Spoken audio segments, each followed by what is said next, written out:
there, spooky friends, and welcome to another episode of Storytime with the Scariest Podcast. Woo! I'm Robin Grace, this is Adam Diaz, and we're here to read you folks some homegrown horrors.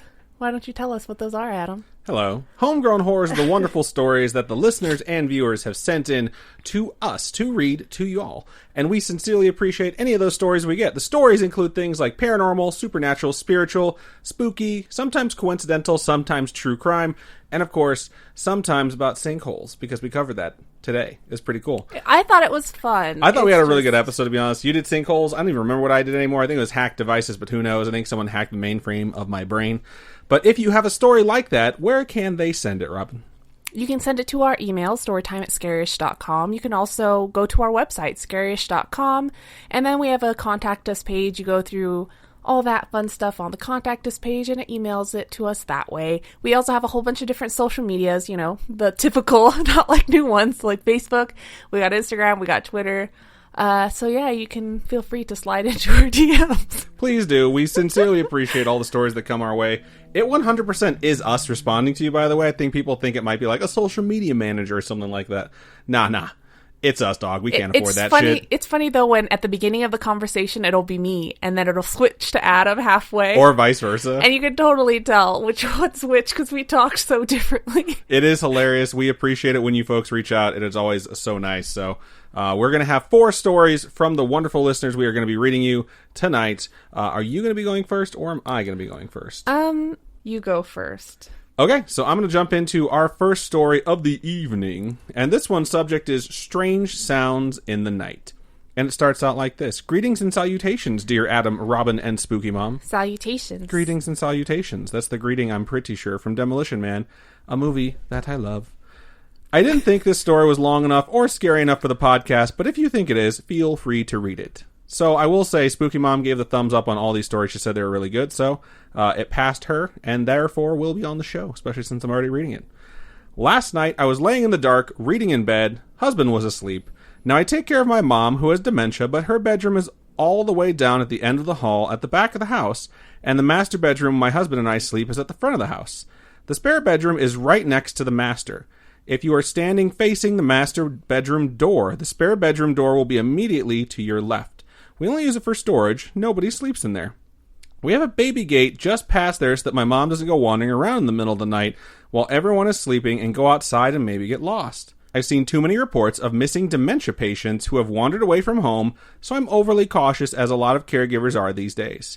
There is a woman with dementia who has been missing since late June in our area. Her family is frantic. That's sad and that is scary, and I totally 100% understand where you're coming from. My daughter also lives with us, but her room is across the hall from my mom's room at the back of the house. The laundry room is next to my mom's room. Okay, that's a lot of explaining, but it's necessary so you can know where all the living are located when this occurrence happens. It's really creepy when you say all the living are located. My mom was having one of her bad nights where she doesn't sleep very much, but rants and raves and argues with people who aren't there. Usually she argues with relatives who have been dead for a long time. No, what? This happens every couple of weeks or so. We don't know why. I had just gone down to her room to check on her, after which I'd closed her door to block the noise so the yelling wouldn't wake my husband. This left the hallway completely in the dark. I left my bedroom door open because it gets hot in there even with the AC going if the door is closed. I got back in bed and started reading again. After about 10 minutes, I heard a loud tapping, 4 times. Tap, tap, tap, tap. Like someone was tapping on the door with only their fingernail. My blood ran cold because I scare easily, but I ignored it and kept reading, or trying to read anyway. That fingernail tap isn't very common, I feel like, either, because, I mean, even I don't have really long fingernails, so the idea that that's what they heard is pretty scary. It sounds like the heartbeat of a Time Lord. All right, then again came a loud tap. I said loudly, not even caring if I woke my husband up, "What is that?" I got no reply. I didn't hear it again after that, thank goodness. Honestly, it sounded really close, either on my bedroom door or the spare bedroom door. It was not from way down at the end of the hall, it sounded much closer. It couldn't have been my mom, I just checked on her, and even if she'd been creeping in the dark, which she never does, she turns on the lights and she couldn't get past the baby gate and got into our door or the spare bedroom door. Also, she never quietly sneaks around, she's always mumbling a narration of whatever she's doing. Dementia is a horrible disease. It wasn't my daughter because she was definitely asleep. I checked when I went to settle down my mom. She sleeps very soundly, and it takes a lot to wake her up. I don't know what it was, but I had a hard time sleeping last night. That is really, really creepy. It's really creepy, especially when you know it's like there's no way she could have gone through all these obstacles to get here. Yeah, I'm guessing that it had to be some like sort of things with your pipes, or maybe like some siding on your house breaking loose in the wind. I don't know if it was windy. There's a lot of factors about the night I would have to know to give you like solid assurances, but I will speculate that it must have been something natural, because otherwise you got demons and you need to move, that's terrifying. Fingernail tapping is not a ghost thing. I'm just saying. That is like right up there with sulfur. You don't know what a ghost thing is. Ghosts don't have fingernails. Everyone knows that. So just like that guy who drove by with his motorcycle outside, whom I fucking hate. Don't know him, just know I don't like him. Anyways, thank you so much for sending that in. All right, so I'm going to get into the next email here. This one is from Yoshi.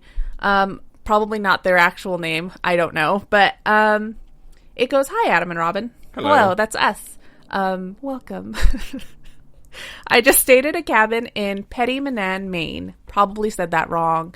Some spooky stuff happened there, but before I tell you the stories, I have some things to say and some chips to wear while I write this. Some chips to wear? I've heard of having a chip on your shoulder. I've never heard of having chips to wear. First of all, I'm listening on Spotify. Shout out Spotify. Second, we love you, Spooky Mom. Happy you're back. Third, you are my favorite podcast ever. Oh, you're so sweet. And I listen to as many episodes as I can get into my question schedule. I'm going to assume it means like questionable schedule. Right. Which schedule. Is busier than you'd expect. Now to the stories. So, my cabin belongs to a friend's stepdad's sister. Do you get that? Yep. Okay. And I think. Friend, stepdad, sister? So, did I say it their right? friend's stepdad has a sister. Got it. Friend, stepdad, sister. Okay. Step-aunt then, right? I don't know. Okay.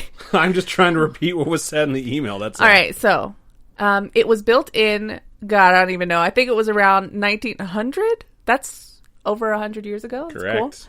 Cool. There was an addition put on at one point and a little rock beach with a fire pit down front. In the dining area near two of the bedrooms, there is a picture on the wall. It's a black and white wedding photo of the cabin's original owner's wedding. I don't remember their names, but the couple were apparently mischievous people, according to Z, our friend whose stepdad's sister owns the cabin. This is already kind of terrifying. I'm imagining this picture moving at night. Anyway, in that corner on the second day, I tripped over something on the floor and dropped my chicken nuggies. Aww. Of course, there was nothing there, and I almost broke down in tears at the cruel loss of my dear lunch to some ghost. I mean, 5-second rule. Just saying. Yeah. How deeply connected to your chicken nuggies are you? Because you can always just pick them back up. That evening at dinner, Mom asked me to pass her the pesto, and I did, but she almost dropped it. She was in the chair closest to the picture. Duh, duh, duh. Does it say that in there? Yes. That's hilarious. I'd like to think it was the couple's ghost sulking around in the cabin. That's freaking funny. Next spooky thing about the cabin, while we were there, both my sister and I saw black things cross our peripheral vision the whole time we were there. That's fucking terrifying. Well, I'm going to wrap this email up, but it was nice talking to you. Thank you so much, Yoshi, for sending that. I would be so scared to go to a cabin in the woods anyway. I think the shadow figures in your peripheral vision is scary. It's scarier than the rest of the email. However, the loss of chicken nuggies is traumatic, so I'm glad that you led with that so we could get it out of the way, and I'm very sorry, because it just makes me hungry for chicken nuggets now. I won't lie. I love chicken nuggets. Spicy chicken nuggies, hell yeah. Has anyone tried the spicy chicken nuggets from McDonald's? I'm just curious, because they kind of look disgusting, but then again, McDonald's always kind of looks disgusting, and I still go there sometimes, so let us know. I really enjoy Big Macs and their fries. I don't know why. I don't think anyone's going to argue that they have some pretty solid fries there. So, all right, this is veered off into fast food land. One more time, thank you so much for sending that in. So before we move into our next story, we are going to take a really quick commercial break. And we're back. All right. I'm going to go ahead and move into my next email, and this one's subject is Storytime. So it's like they pay attention and watch the show and know what to call it. It starts out like this. Hi, Adam and Robin. Hello. That's us. Hello. What? I've got another dream story for you guys. Last time I wrote about sleep paralysis and a disembodied voice from my brother's room. You can feel free to share on the podcast if you'd like. So this dream is also weirdly connected to my brother because it happened while I was at his place helping him and his wife move. So picture this. My mom and I had just spent 5 hours driving through the middle of nowhere in Oregon. We arrive and are greeted by my brother and sister-in-law, who are moving in a week and have packed a grand total of 2 boxes. What? I swear to Rude. God, this weekend we just had a full conversation of all the people we've ever helped who you get to the house to help them move and they haven't packed, which is so annoying. All right, I'll keep going with the email because it is rather long and I don't want to get off on a tangent. But I had a friend who was like, you guys want to come over and jam? We got over there. Guess what? He hadn't packed a fucking thing. He's like, we're going to jam at my new place. Yeah, we had to move everything. It's a goddamn lie. The email continues. I'm tired. Mom is tired, but brother is ready to use our free labor. So we spent the day packing and cleaning up until we finally decide to give it a rest and have a drink. After a few quote-unquote bad decisions, my brother's name for vodka and Red Bull, we settled in for the night. Me being the good daughter I was, I volunteered to sleep on the couch and let my mom have the guest bed. After a few goodnight kisses from their doggo Shadow, and a lovely biscuit making demonstration from their cat Kraken, I drifted off to sleep. I love when people name their pets after the pets from, is it Journey Home? Homeward Bound? Homeward Bound? Yeah. It must be. So I had a cute. few normal dreams, but then one that really stuck out to me. It went a little something like this. It's like the email equivalent of saying, anyways, here's Wonderwall. I was at my parents' house, and there was a party going on, but the house was empty. I figured they all must be out back beyond the fence, so I made my way to the back door. As I did, I went through our living room and saw my grandpa's big green recliner was in the middle of the room, turned away from me. I noticed that someone was sitting in it holding a baby. My sister-in-law is pregnant, so I figured it must be her baby, and I wanted to hold him, so I went closer. As I did, a woman with brown hair came, took the baby, and went to join the party outside, leaving me alone with the mystery person in the living room. Who was it? After a moment, the person stood up and was revealed to be my grandpa, who died several years ago. Oh, that's so sad. I was so excited to see him that I started crying and hugged him tight, not wanting to let go. That's a good dream. It is. After embracing for a bit, he started to make his way towards the front door, saying it was time for him to leave. I wouldn't let go, but he pushed me off a bit and said, one more thing before I go. Life goes on after death.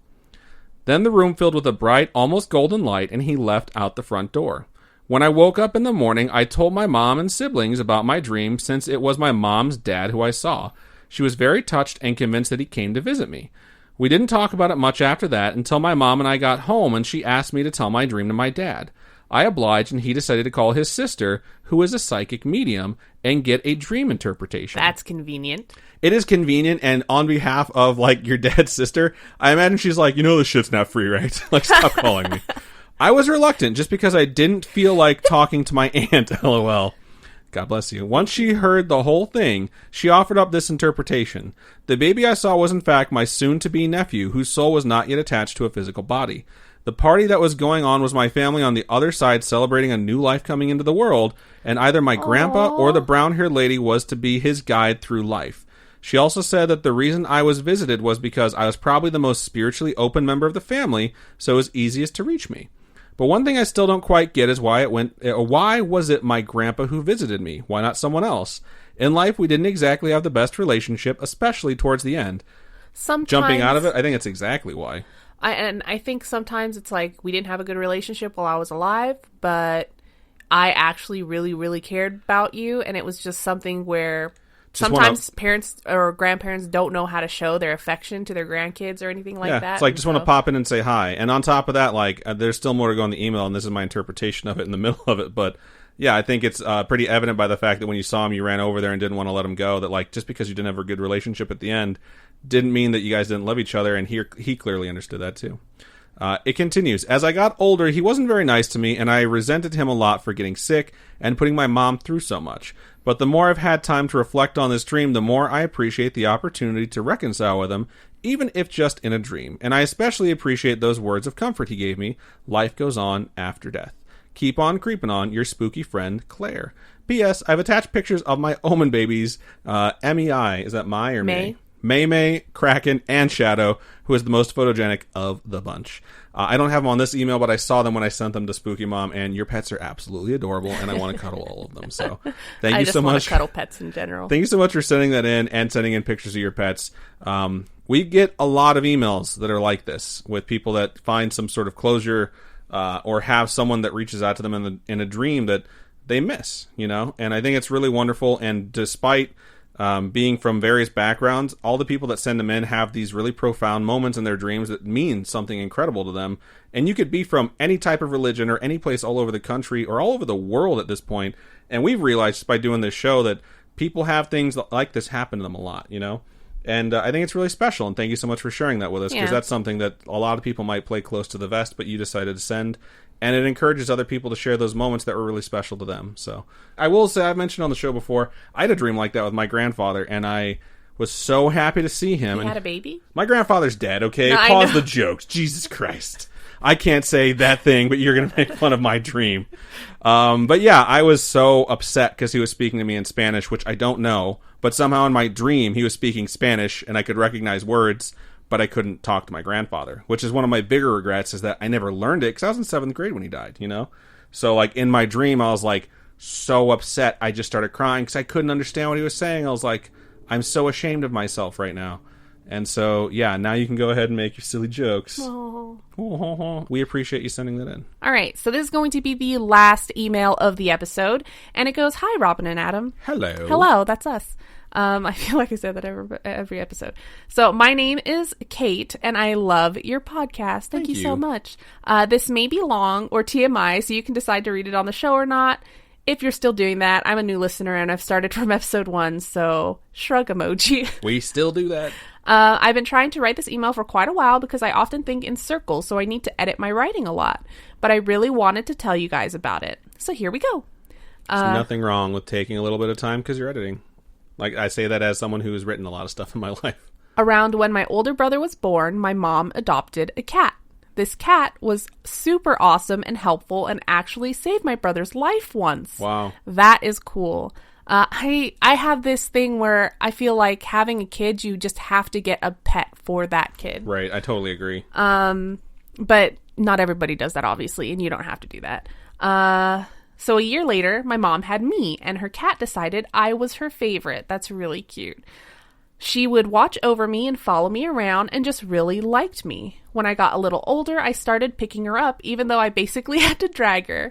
I feel bad about that now. I was always a lot stronger than I looked, and I even put her in my play baby strollers. Aww. She let me every time and didn't get mad or upset at all. She cuddled me to sleep every night, and when I woke up, she would be right next to me purring and watching over me. She became, oddly enough, my best friend and helped me with so much in my life. Her favorite place to be was in my room, and my favorite place to be was with her. That's so stinking cute. The next part may seem off topic, but trust me, it's all together.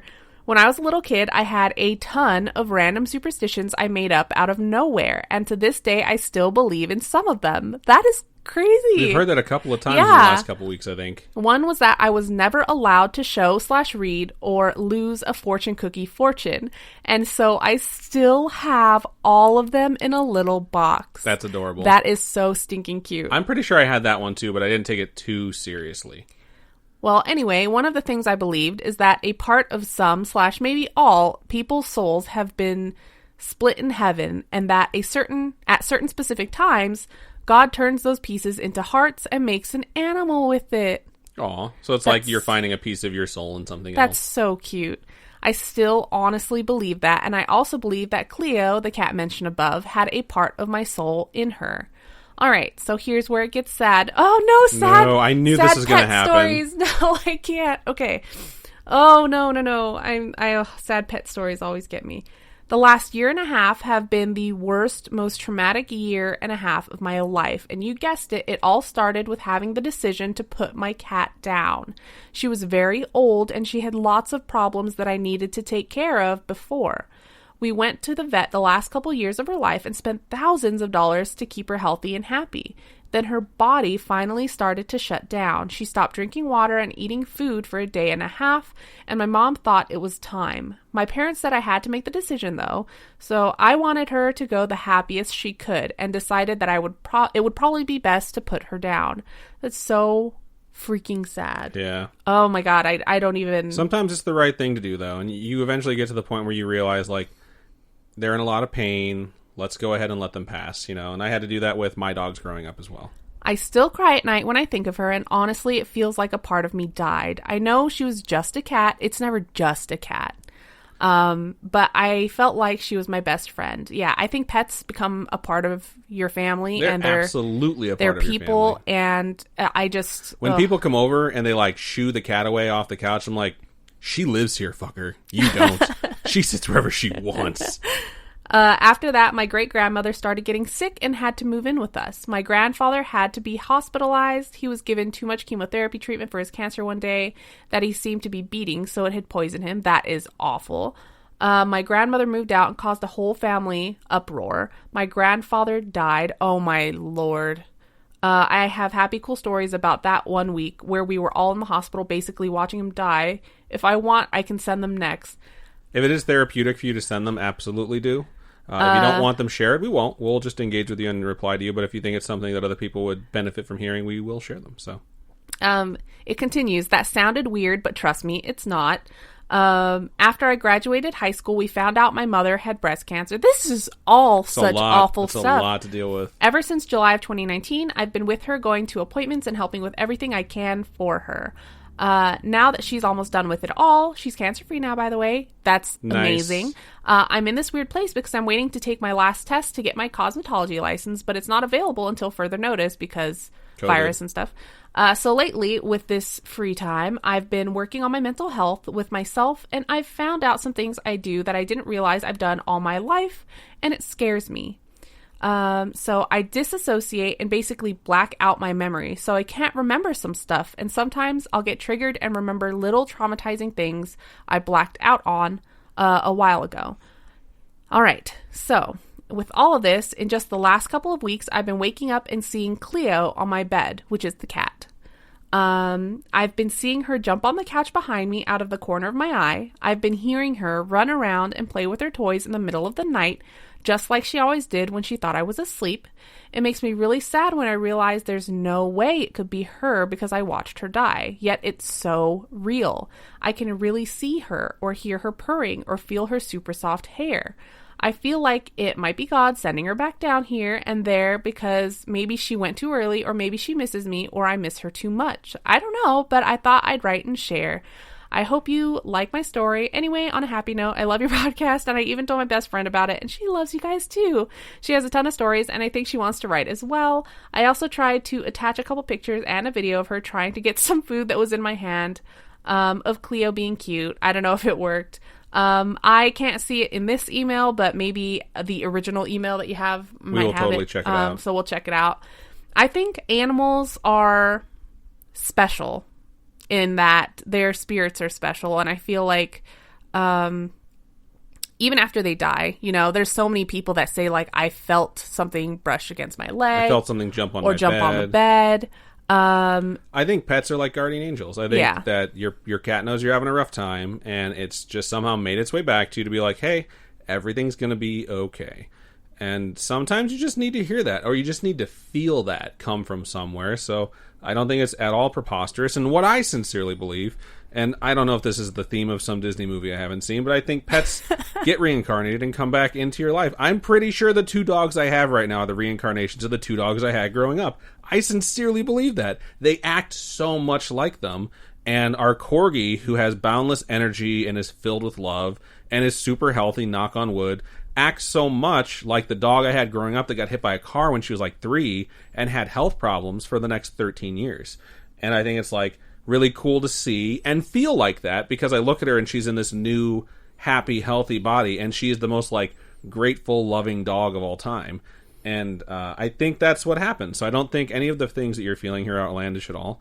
And I'm really happy that your cat has come back to you to make you feel just a little bit better and give you some sort of companionship. Because sometimes you need that, and you shouldn't feel silly at all. And I'm guaranteeing you there's a million people that feel that way. Everyone in our chat are blowing up, talking about how much that they empathize with you, and they're sending spirit hugs to you, and they hope that your year gets better. And says, your kitty will be with you always. There's just tons of stuff in our chat right now regarding that. So we're very happy that you sent that in. Thank you so much. And send in your other stories. We do want to hear those, even if they will be traumatic and cause everyone in the chat to cry again. So that's a pretty good reaction, I'd say. And I think that's the reason why we have the show. I think that's exactly what we have, Storytime episodes, and we appreciate the stuff that gets sent our way so much because they are deeply personal sometimes, and we all kind of need to hear it. So we sincerely appreciate it, and thank you so much one last time. So thank you one last time to everyone who sent in their emails for us to read. We sincerely appreciate it. I know I say that phrase a lot, but it's because we mean it. It means the world to us that you send your stories in and entrust us to read them. And that's part of the reason why when we read Storytime, we are pretty much reading what you sent, letting you know our thoughts, and then letting the folks that listen or watch live decide what they think of it, because we are kind of a conduit for you to share what you have to say, and we don't like to be judgmental because a lot of things that come out do so when you're in a safe space, which is exactly what this is. And because we have made it like that, the community that has built up around us has been one that wants to share really spiritual and profound things, which we never anticipated. We thought it was just going to be ghost stories like I was in the woods and the boogeyman showed up, and instead we get stuff that's really meaningful, and it means the world to me. So if you have a story like that and would like to send it our way, you can email storytime@scarish.com or go to the website, scarish.com, and click on Contact Us, fill out the form, and it comes directly to us. Or hit us up on any of our social medias. Facebook is facebook.com/scarishpodcast, Twitter is @scarishpod, and Instagram is @scarishpodcast. Robin, for folks who would like to donate to us monetarily, how can they do so? You can go to patreon.com/scarishpodcast. Those are monthly donations. Tiers start at $1. It's where you can get ad-free episodes. It's great. So if you want to not have any ads for $1, you can do that. And we also have a coffee, ko-fi.com/scarishpodcast. And those are one-time donations. All your donations go to helping us upgrade our studio setup. And our stream production, which we did this episode. I was very excited, just saying. If you folks would like to do that, you can. And we really couldn't be here without the help of all of you folks. And for the community that we've built, you guys are absolutely amazing. And we appreciate every single one of you. Absolutely. So thank you one more time to everyone who listened, everyone who watched live. Honestly, Tuesdays are really awesome for us because we get to hang out with you and read spooky stories, and it's super cool. So if we didn't have to set up the office and go through the rigmarole of like being the production team and all that stuff at the same time as being the ones who get to read it, it would probably be the coolest day of all time every Tuesday. But it's still super fun. So I think that's just about everything we have for this episode of Storytime. So Robin, why don't you go ahead and sign us out? Keep on creeping on, and we'll talk to you guys later. Bye-bye.